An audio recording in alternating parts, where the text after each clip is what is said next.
Alright guys, so I've been doing this Sim Dynasty series on YouTube, obviously, and I've been doing about a season a night. And so I kind of got thinking, since it's basketball season technically, why not go ahead and do the same thing with one of my favorite college basketball games, College Hoops 2K6. So that's what I'm doing. I am going to be playing with Jackson State to start out. You got to start out with a really pro school, which is my specialty. It's what I love to do.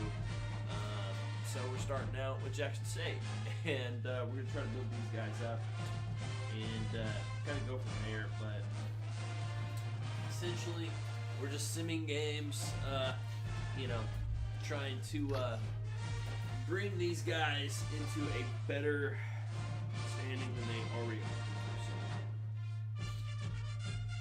So, should be pretty easy. Normally works out pretty well for me. So we're going to get this thing underway. First things first, we've already done our recruiting to start this season out. So we've already got our board basically set. I like to start out by doing a lot of world recruits as my major targets. And so yeah. Doing a lot of talking with these guys. Got a little bit of a runny nose. Hopefully it's not coronavirus. But we're going to go ahead and record. Oh, man.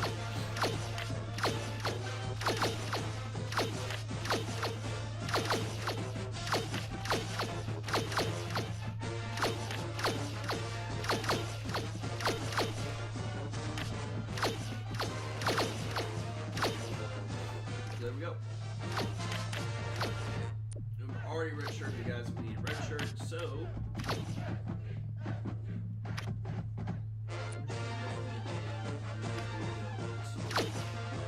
all three.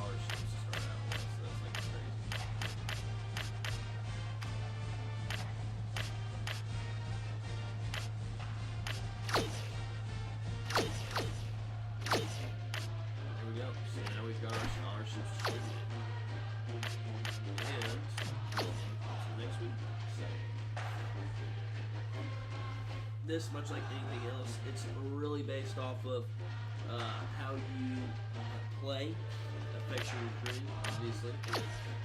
And yeah, so we're gonna go ahead here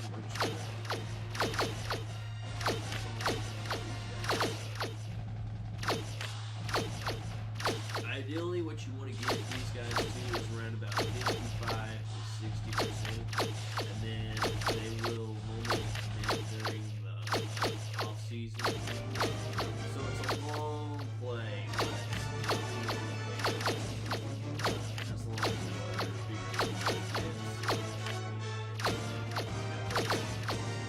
pretty up. So we're already in pretty good standing with a lot of these guys, but we're gonna have to keep winning. Obviously, we want to just gotta keep contact with these guys and staying on top of them and see about maybe get one of them.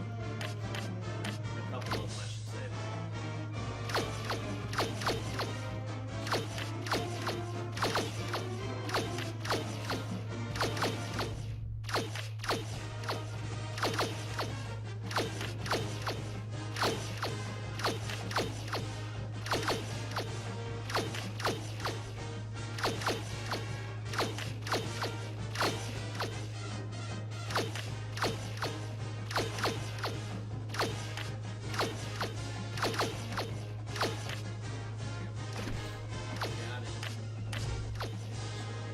We won our first game as head coach, though, so that's pretty cool. On our second game, hey-o. I normally ease up the schedule on the first season, obviously, because you win a lot of games, you get a lot of good players. But yeah, really, it's you just gotta win. You win, it makes it so much easier.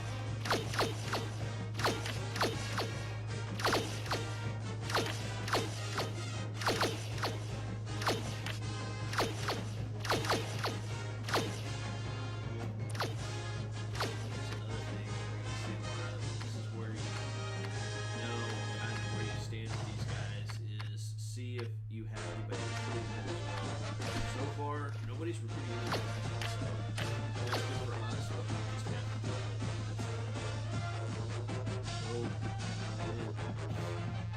So this is part of the season we don't have to worry about right now because we're not going to sell you guys in the season. So not a concern.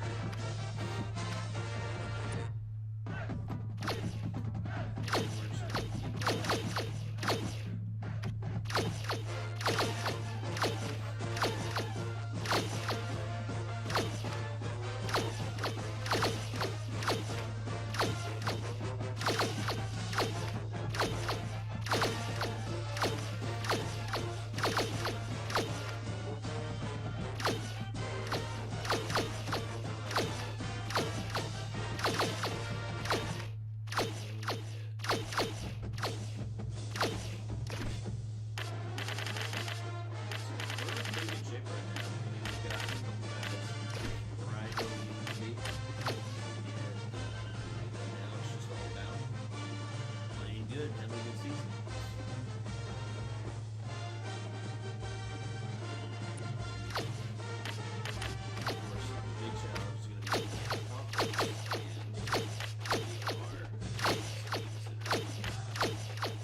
Another close win against Savannah State. We won both of those games by a total of 4 points.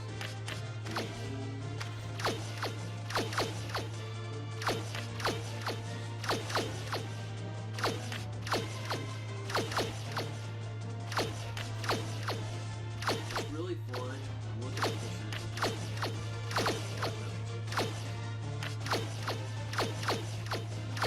A lot of this right now.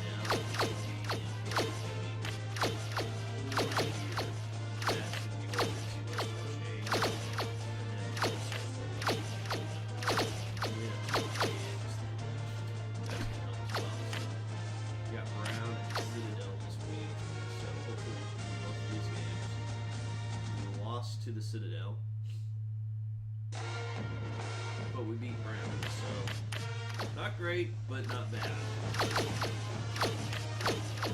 These 2 games we really should have won.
I-10 to Maryland Eastern Shore, and we lose to Alabama. And we're in dead period, so we've got 3 games: Alabama State, Alcorn State, which we beat Alabama State, and then Southern Baton Rouge. Big win there. We can get our 10th win of the season against Southern here, and we do, and we get a coach point, so that's cool. Big win for us.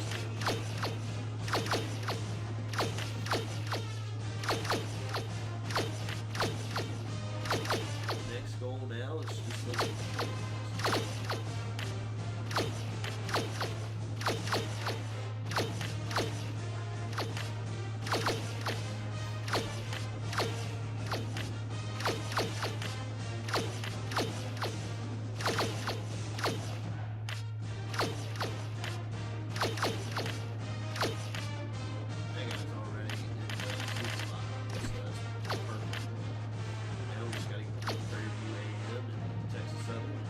get to 12 wins and we're in a good spot. Boom. There's one of them. 2 of them. 12 and 4. Heck yes. Great start. Career, dynasty, whatever you want to call it. Good start.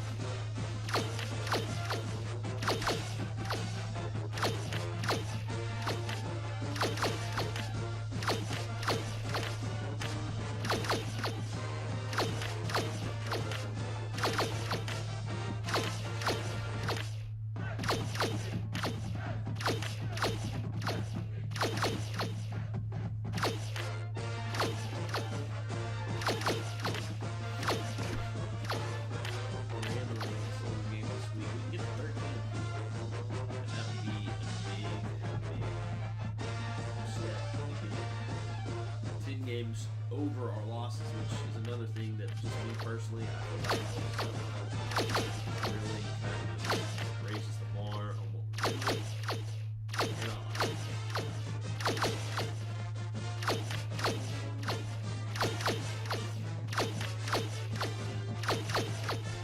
obviously, the more that I can recruit a coach, right?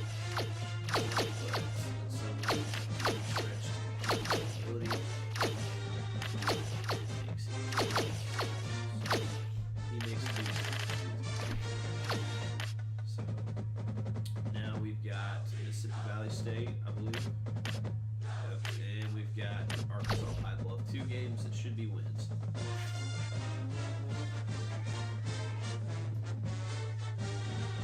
Got 1. 10 games over. Heck yes. 2 big wins there.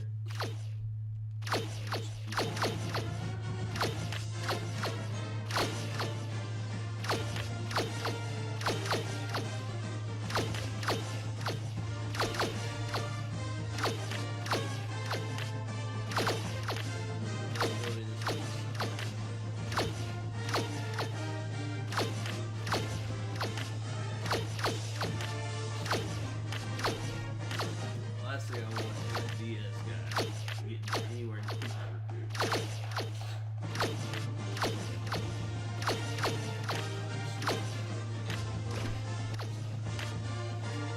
Got Alcorn State, Southern.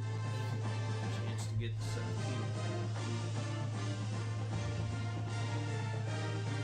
Got Alcorn State. And got Southern. Heck yeah. And we're getting a lot of these guys in position to make that big time because we've got this thing spinning like a top.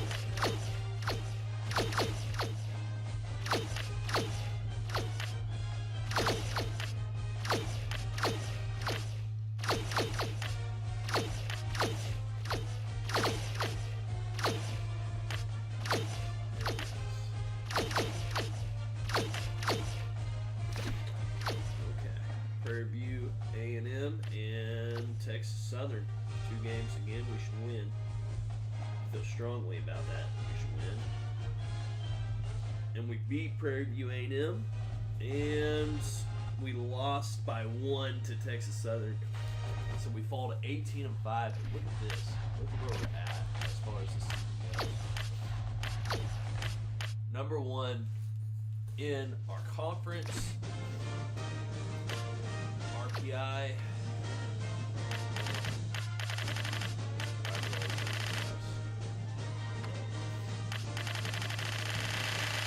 RPI.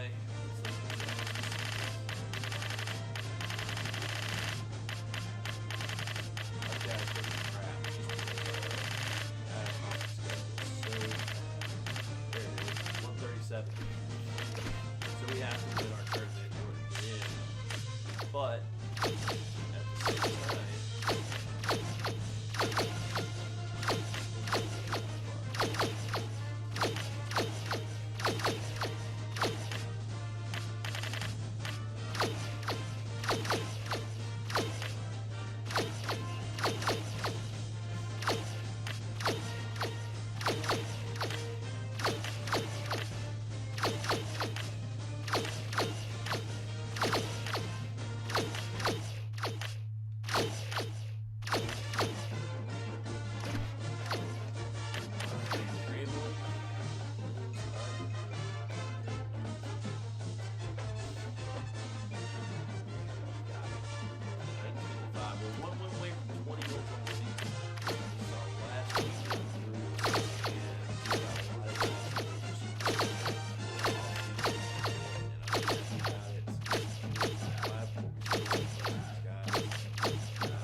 lost by 5. UAPB would be going through loss to UAPB. Oh. Okay, well, we got the 20 wins, but we got 3 straight conference losses. Now we got to beat Southern for a third time. Grambling for a third time. And then Texas Southern. Oh. So, we get invited to the NCAA tournament. Every year in this country, the tournament adds life to spring, but it's not until the brackets are filled that marks life. The map of the madness, the brackets, are only moments away from bringing the tournament to life.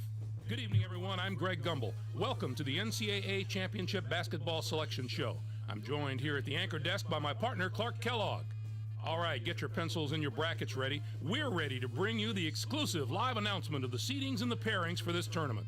First, some background details. Of the 65 available tournament bids, 31 are automatically given to conference champions. There are 34 at-large bids. An opening round game will be on Tuesday night to narrow the field to 64 teams. Before we get to the unveiling of this year's brackets, let's take a look at the final top 25 media poll of the season. We have a major change in the rankings to point out. A new team has broken into the top 25. The Maryland Terrapins return to the poll as the number 21 team. We'll soon find out if there will be another controversy revolving around the seedings in the tournament or if the pollsters got it right. And there you have it, the final top 25 poll of the season. Now we get to the part of the show where we look at all the teams that are out there holding their breath right now, the bubble teams. These are the 10 teams that may or may not be on their way to the big dance. Clark, any teams that jump out at you here on this list? The Rutgers Scarlet Knights have had a pretty strong year, but I'm just not sure it's going to be enough to impress the committee. Point well taken, but they're not the only team sweating it out right now. The Charlotte 49ers have the benefit of playing in one of the major conferences, and that will certainly give them an edge over the teams from the lesser conferences. Well, they won't have to wait much longer. In just minutes, the whole country will know who's in and who's out. With that, let's get right to it and unveil this year's number 1 seeds in the NCAA tournament. The Connecticut Huskies are the top overall seed who will play in the Washington, D.C. regional. They come into the tournament on a major roll. They've been at the top of the media poll for the past 2 weeks. We'll soon find out if they can carry that momentum over into March Madness. On to the second #1 seed who will play in the Atlanta Regional. The Boston College Eagles are trying to win their first ever NCAA championship. The Duke Blue Devils are the third #1 seed, and they'll play in the Minneapolis Regional. They're obviously no stranger to postseason play, with the experience of last year's NCAA tournament appearance still fresh in the minds of the veteran players. And finally, our fourth and last #1 seed will play in the Oakland Regional. The Texas Longhorns are in the tournament field as a #1 seed for the first time in the history of their program. Check out the reaction as their #1 status is confirmed. A great reward for a terrific season. Now, here's how the brackets shape up based on where the #1 seeds have been assigned. In one national semifinal game, the winner of the Washington, D.C. Regional will play the winner of the Atlanta Regional. In the other semifinal game, the winner of the Minneapolis Regional will play the winner of the Oakland Regional. Those games will be played on Saturday, April 1st. Then it'll be on to the national championship game on Monday night, April the 3rd. We now know who the #1 seeds are. What do you think? There are a few other teams there that could make a claim to a top seed, but the selection committee's opinion is the only one that matters, so they're just going to have to accept what the committee has decided. So with the #1 seeds out of the way, it's finally time to tackle the rest of the brackets. We look first at the Washington, D.C. Regional. The Connecticut Huskies are the top seed, finishing at 26-6. Winners of the Big East Conference regular season and tournament title. They'll take on the winner of the opening round game. My conference was really State bad. Cowboys, with 14 wins, take on the Montana Grizzlies out of the Big Sky Conference. And now, the #8 seed, the Niagara Purple Eagles, come into the tournament first in their conference during the regular season and were losers in their first game at their conference tournament. They're going to play the #9 seed, the Creighton Blue Jays, who were semifinalists in their conference tournament, finishing at 19-9. The LSU Tigers enter the field as the #4 seed, coming out of the SEC. This is their 18th appearance in the NCAA tournament in school history. They'll be getting ready to face the #13 seed, the Louisiana Tech Bulldogs. Finished the season with 21 wins. They're the tournament champions of the WAC Conference. The Massachusetts Minutemen come in as the #5 seed. This will be their 8th appearance in the NCAA tournament in the history of their school. And they will take on the 12th seed out of the Ivy League. The Pennsylvania Quakers are their conference regular season winners. Next up is the #2 seed. The Ohio State Buckeyes have established themselves as one of the best teams out of the Big Ten. They'll be going up against the #15 seed, the Jackson State Tigers, with 23 wins. This will be their second appearance ever in the NCAA tournament. Our #7 seed is out of the ACC. The Virginia Tech Hokies were rewarded for their outstanding play this season with an at-large bid and a ticket to the big dance. They are going to play the #10 seed, the Georgetown Hoyas, who were 8th in their conference, finishing at 15-12. And now the #3 seed, the Memphis Tigers, come into the tournament first in their conference during the regular season and winners of their conference tournament. Let the party begin. They celebrate their place in the brackets with the whole country watching. The New Hampshire Wildcats come in to face them at #14 with 16 wins and an America East Conference tournament championship behind them. The Mean Green of North Texas are in as the #6 seed. They'll be taking on the #11 seed. The Washington Huskies come in as an at-large bid out of the Pac-10. Well, I think there's the potential for some very interesting matchups down the road in this bracket. There are some strong teams in there, no doubt about that, and we could wind up with some games that look more like Final Four matchups than regional games. Anything special that jumps out at you in that bracket? The Connecticut Huskies have been here before and know how to win in the tournament, so they have a very good chance to go a long way. The memory of their last trip to the Final Four is still fresh in their minds, and you can't put a price on that kind of experience, even for the guys who were just watching from the bench last time around. I think that gives them a huge edge. Next up, we'll take a look at the Atlanta Regional. The Boston College Eagles are the top seed, finishing at 28-5. Winners of the ACC Conference regular season. They'll take on the Trojans of Arkansas Little Rock, the #16 ranked team. This is their 3rd appearance all time in the NCAA tournament. And now the #8 seed, the Florida Gators, come into the tournament first in their conference during the regular season and were losers in their first game at their conference tournament. What a scene as they finally get to see their name in the brackets. It'll be a fun night for these folks. The UCLA Bruins come in to face them at #9 with 20 wins and the chance to prove they belong in the discussion of the nation's best teams. The Arizona Wildcats come in as the number 4 seed. This will continue their tremendous run of consecutive tournament appearances, and they'll take on the 13th seed out of the Mountain West Conference. The Horned Frogs of TCU are their conference tournament winners and will try to carry that momentum over when they play their first NCAA tournament game later this week. The Arkansas Razorbacks enter the field as the number 5 seed. Coming out of the SEC, this is their 27th appearance in the NCAA tournament in team history. They'll be getting ready to face the number 12 seed, the Elon Phoenix. Finished the season with 16 wins. They're the tournament champions of the Southern Conference. Our number 2 seed is out of the A-10. The Xavier Musketeers had a tremendous year that included a regular season championship. They're going to play the number 15 seed, the Flames of Illinois Chicago, who came in first in their conference tournament, finishing at 14-15. Next up is the number 7 seed, the North Carolina State Wolfpack, have established themselves as one of the best teams out of the ACC. They'll be going up against the number 10 seed, the Rutgers Scarlet Knights, with 18 wins. This is their 6th appearance ever in the NCAA tournament. The Gonzaga Bulldogs are in as the number 3 seed. They earn their 7th consecutive trip to the NCAA tournament. They'll be taking on the number 14 seed, the Southern Illinois Salukis, come in as tournament champions of the Missouri Valley Conference. And now the number 6 seed, the Illinois Fighting Illini, come into the tournament on the strength of a 3rd place finish in their conference regular season and were semifinalists in their conference tournament. They are going to play the number 11 seed, the Hawaii Warriors, who finished 2nd in their conference tournament, finishing at 20-9. Certainly looks to me that this bracket is going to be the strongest of the 4. They have several teams I think are capable not only getting to the Final 4, but of winning it all. And even some of the lower seeds here have the potential to advance. This is a really deep, really difficult bracket. Is there any one team that stands out to you there? The North Carolina State Wolfpack will be an extremely dangerous team in this tournament, mainly because they have such terrific veteran leadership. Coaches love when they have guys on the floor that have been around the block a few times because they don't get rattled. They play with composure. I look at the experience of this team as something that could put them over the top. Our 3rd regional breakdown of the day. Let's take a look at the Minneapolis Regional. The Duke Blue Devils are the top seed, finishing at 23-8. Runners-up of the ACC. They'll take on the Long Island Blackbirds, the number 16 ranked team. This is their 3rd appearance in the NCAA tournament in school history.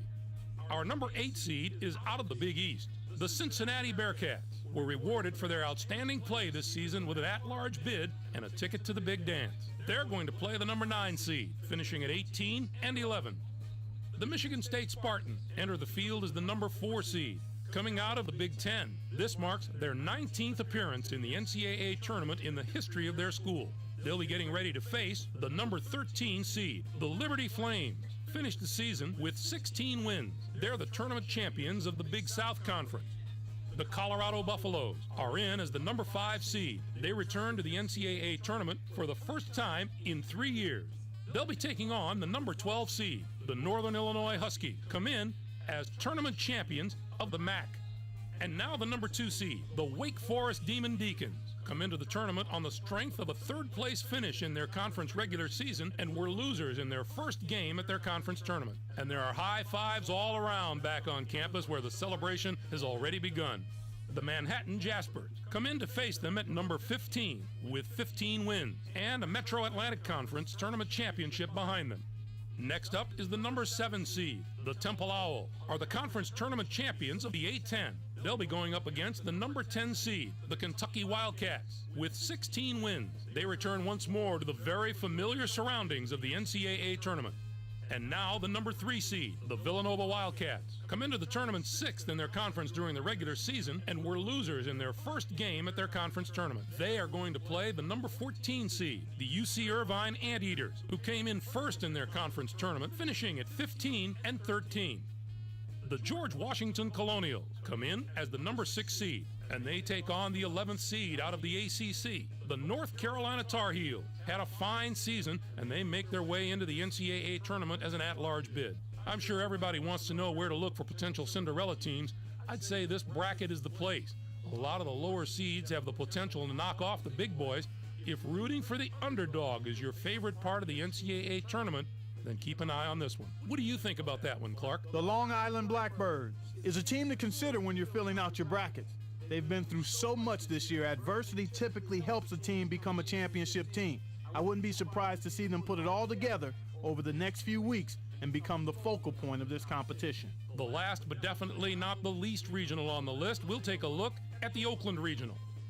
The Texas Longhorns are the top seed, finishing at 27-6. Winners of the Big 12 Conference regular season and tournament title. They'll take on the South Carolina State Bulldogs, the number 16 ranked team. This will be their 5th appearance all time in the NCAA tournament. Next up is the number 8 seed. The Pittsburgh Panthers have established themselves as one of the best teams out of the Big East. They'll be going up against the number 9 seed, the Tennessee State Tigers, with 24 wins. This will be their 2nd appearance in the NCAA tournament in team history. And now the number 4 seed, the Marquette Golden Eagles, come into the tournament on the strength of a 3rd place finish in their conference regular season and were losers in their first game at their conference tournament. They're on their feet back on campus as their spot in the brackets is unveiled. Get a look at that celebration.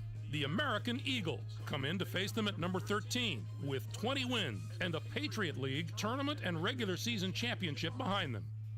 The Louisiana Lafayette Ragin' Cajuns come in as the number 5 seed. This is their 9th appearance all time in the NCAA tournament, and they will take on the 12th seed out of the Colonial Athletic Conference. The Northeastern Huskies are their conference tournament winners. The Syracuse Orange enter the field as the number 2 seed, coming out of the Big East. It's yet another appearance in the brackets for a school that's no stranger to the NCAA tournament. They'll be getting ready to face the number 15 seed. The Eastern Kentucky Colonels finished the season with 14 wins. They're the tournament champions of the Ohio Valley Conference. And now the number 7 seed, the Vanderbilt Commodores, come into the tournament after finishing 2nd in their conference during the regular season and were semifinalists in their conference tournament. They are going to play the number 10 seed, the Nebraska Cornhuskers, who finished 2nd in their conference tournament, finishing at 20-12. The Michigan Wolverines are in as the number 3 seed. They'll be taking on the number 14 seed. The Campbell Fighting Camels come in as tournament champions of the Atlantic Sun Conference. Our number 6 seed is out of the ACC. The Maryland Terrapins are on a hot streak, having just won their conference tournament championship. They are going to play the number 11 seed, the Oral Roberts Golden Eagles, who came in 1st in their conference tournament, finishing at 22-7. First thing that comes to mind when I look at this bracket is that if the top 2 seeds advance to the Elite 8, we could have an absolute whale of a regional final. That could be the game of the tournament right there. Well, Clark, what's your impression of the teams in the final bracket? The Maryland Terrapins are a team I love watching play. They've been one of the highest scoring teams in the country, and I don't see any reason for them to slow down during the tournament. If they can dictate the tempo of a game and force the other team to run with them, they are very hard to deal with. I wouldn't put it past these guys to make a run this year. There's no more need for talk. Now we have all the facts. Tell us what you think about the tournament's top 16 seeds. Well, I have to admit, for once, these seeds look pretty good to me. I think the selection committee really got it right this time. The Gonzaga Bulldogs, as a 3 seed, probably won't scare too many people in the field. I'd rather have to face them than a few of the teams that are seeded 5 and 6. Clearly, the selection committee feels the best conference in the country is the Big East. They've got more teams in the top 16 than any other conference, and that says an awful lot about the quality of this league from top to bottom. Now, let's look at the breakdown by conference. The Big East gets 9 teams. The ACC with 7, 5 out of the SEC. The Big Ten gets 4 teams. The A-10 with 4, 3 out of the Big 12. What a tremendous year for teams out of the Sun Belt Conference. They got the most bids of any mid-major, and if they keep this up, we might remove that mid and call them a major conference pretty soon. And let's not forget the teams out of the Ohio Valley Conference. Those squads had a great year. They put fear in the big boys more than once this season, and one of those teams could be a sleeper pick in this tournament. I can't believe there's only one team out of Conference USA. What a disappointing year for that conference. The balance of power is cyclical. It shifts amongst the major conferences, and they better hope it's going to swing back in their favor soon. We talked about the bubble teams earlier. Now let's check back on them and see who got their ticket punched. What do you think of the list now, Clark? The North Carolina Tar Heels have got to be just thrilled right now, obviously. As a coach and a player, you've just got to relax and say we've done all we can and it's out of our hands now. But that still doesn't make it any easier. Absolutely, and I know we have a few more teams on the list that are celebrating. The Georgetown Hoyas had some wins this year over top 20 teams, and that was a big positive for their chances to make the tournament. That showed the selection committee they can compete with anyone. Well, we know there are a few teams on the other side of the equation that weren't too thrilled to get the bad news today. The Charlotte 49ers really didn't do themselves any favors with their dismal finish to the season. Unless you've had just an unbelievable start to the year, you're usually not going to overcome that kind of struggle at the end of the season. Not a happy day on that campus, that's for sure, but they'll have some company when it comes to watching the tournament on television this year. The Butler Bulldogs have the misfortune of not playing in a major conference, and we know that always is a handicap, at least on some occasions, come Selection Sunday. They had a great year, but now it's NIT. Here we come. Well, partner, I think we're ready to start the real show. What do you say? Well, Greg, that sounds good to me. I think it's going to be an incredible tournament. I can't wait until we actually throw the ball up in the air and get these games started. So for my partner, Clark Kellogg, and the rest of us here in the studio, I'm Greg Gumbel signing off. Now, let the madness begin. But hopefully what we're going to do is we're going to get to this game. We are going to play tough and maybe, possibly,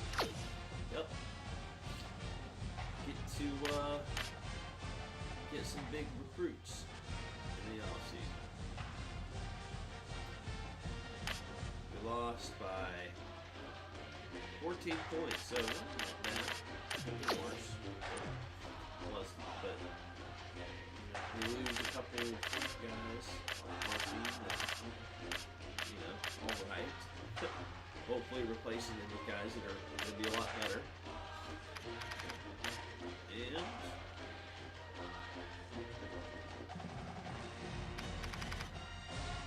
we get 5 points, basically. We go 23-9. Pretty solid, season. We're going to be able to get rid of both of our coaches that we've had before and get better coaches hired in.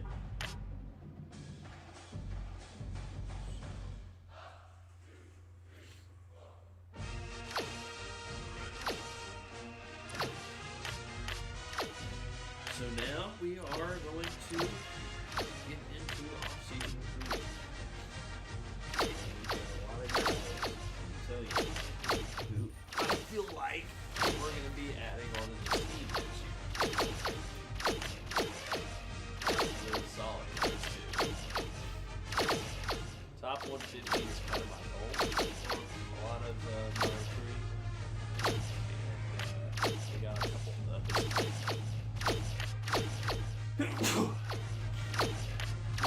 If we can steal a top 50 guy from the world, then that's a huge win. We've got a couple of those. We might be able to get snagged away from everyone.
Two commitments. Oh, no, we got one.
here on us.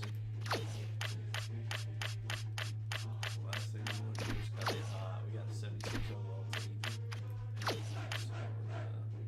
So teams like this right here.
Yep. Freshman. Junior. Freshman. Red shirt. Not really any of the guys that I brought in.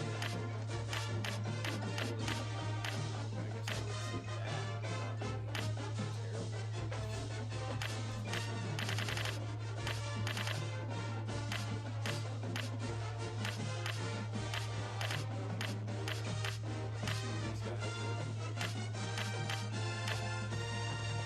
So yeah, it could be worse. I'm not gonna complain though, because these guys are gonna get better. That's what it is. We're gonna move on.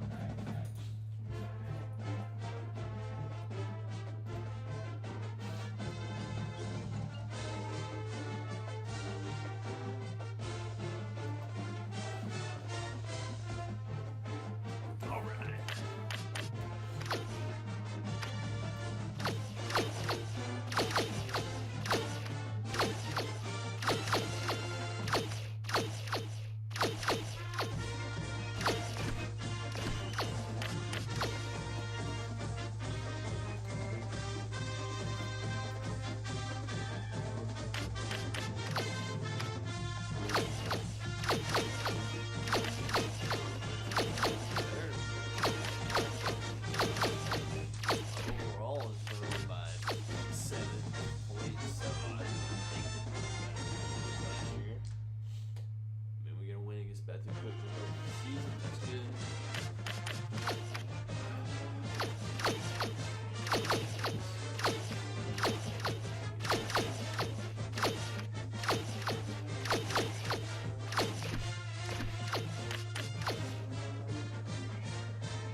JPB and Prairie View. Let's get these wins. Come on. 16 and 17 right here. Let's get it. Yeah. Yes, sir. 17 and 2 and climbing. Yes, sir. That's right. Big win.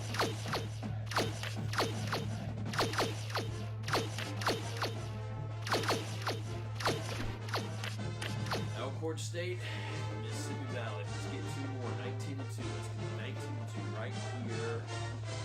Yes, sir. 24 win. Let's get this next one. Yes, sir. Yes, sir.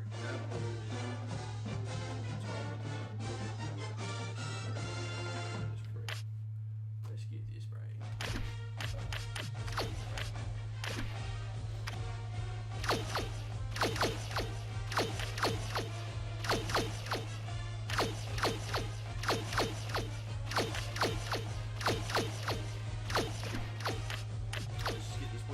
Southern, get 20 wins right here.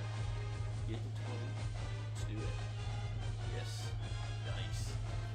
20 and 2 right now. Absolutely.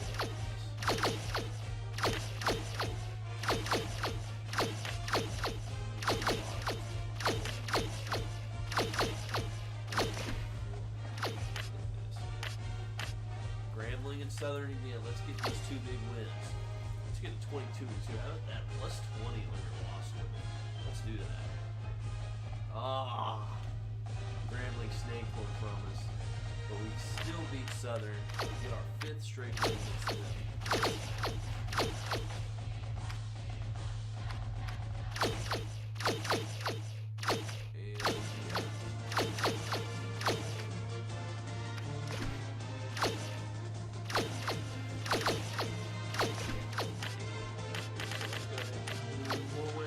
And 3. Can it be done? Can it be done? Oh, 4-point loss. Another loss. Another loss. Jesus. Just 2 back-to-back seasons. Really rough last week. And we're gonna miss that. So that's a wrap on that.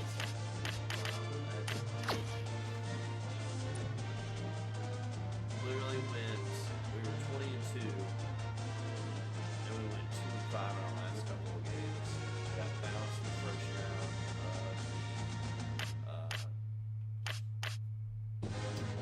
Playoff.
Bye.